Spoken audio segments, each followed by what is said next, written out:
Chef Cirillo, well-marbled pork from the Niagara Escarpment, married with some wonderful apples that grow there as well. Absolutely, and it's a great combination of the pork, the apple, and we're also going to have some bacon in there. So the key is to take your knife, to go into the pork loin, just like so. Right.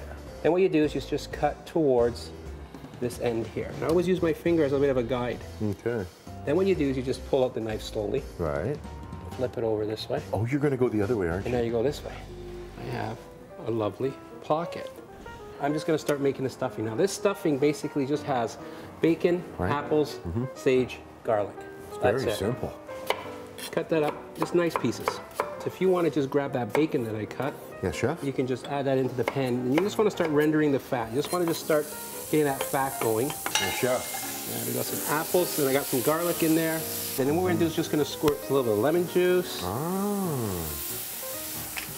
Just like that. Some salt and pepper in there. A little bit of fresh herbs, rosemary, thyme, a little bit of parsley.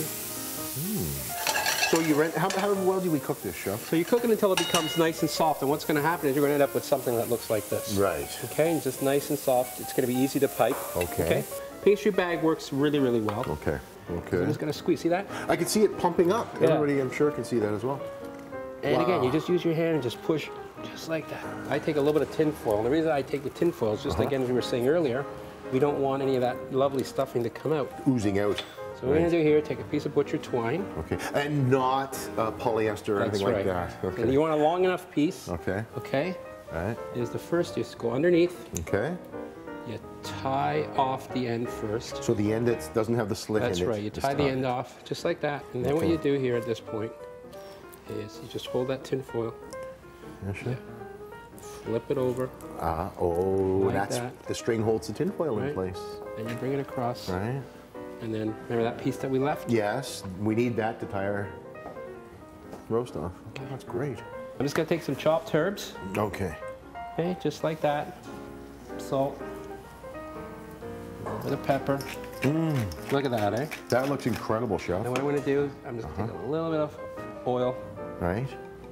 Okay. And we want to just massage. Look at that. Massage that product. Okay. We're going to turn it skin side down and the fat side down into a nice, there's the sound we're looking for. Beautiful. Hot pan. Let it just nicely brown.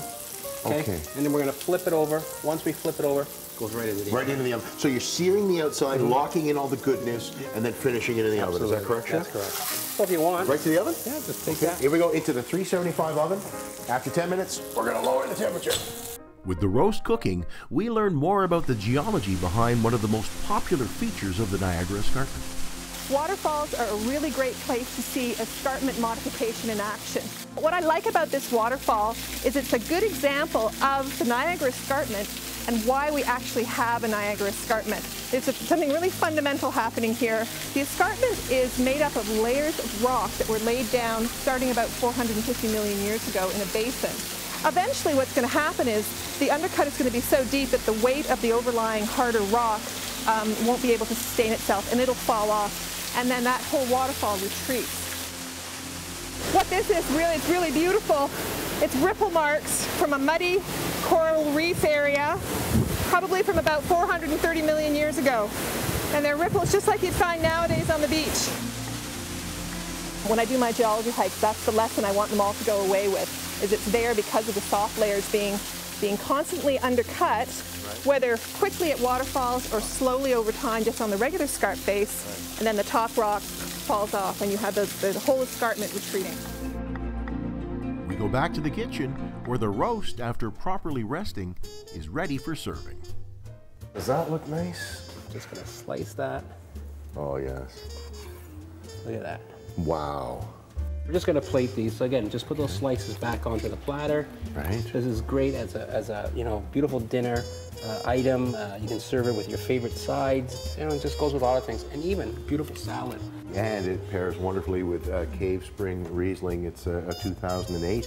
So a glass of this beautiful white wine, as you said, on a nice hot summer day, a cold roast on a lovely salad, a glass of Riesling. Chef? Thank you very much. Dinner. Thanks.